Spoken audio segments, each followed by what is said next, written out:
Est-ce que vous connaissez la guerre du football? On pourrait penser que c'est le match pendant la période de Noël, etc. Mais non! En effet, la guerre du football va plutôt se passer entre le Honduras et le Salvador. Bon, je vous passe un petit peu les détails entre les deux pays, mais en gros, c'est pas ouf politiquement. Il faut savoir que ces matchs-là ont lieu en 1969 pour la qualification à la Coupe du Monde du Mexique en 1970. Mais revenons au football.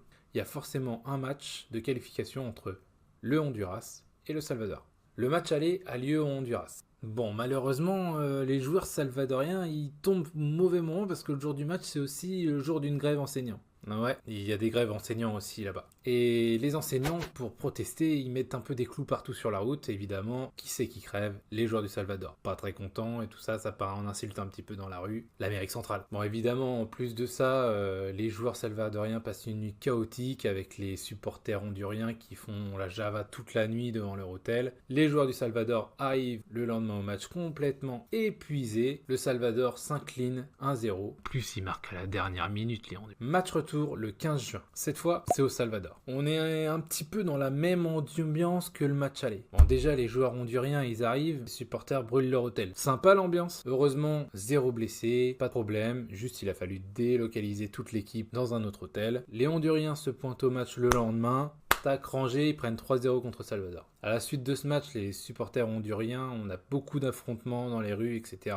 Des voitures brûlées, des commerces complètement dévalisés. On ressort de cet événement avec 2 morts et en plus, une fermeture de la frontière entre les deux pays. Bon, le problème, c'est que là, il y a un match partout. Il va falloir jouer un 3e match, un match de qualification, mais sur terrain neutre. Donc le match de qualification a lieu à Mexico, le 26 juin. Il faut savoir qu'à ce moment-là, les deux pays, le Honduras et le Salvador, sont complètement à l'arrêt. C'est-à-dire qu'ils ne vivent que pour ce match. Les radios et les télés font de la propagande pour leur pays, que ça soit au Salvador ou que ça soit au Honduras. Arrive le jour du match.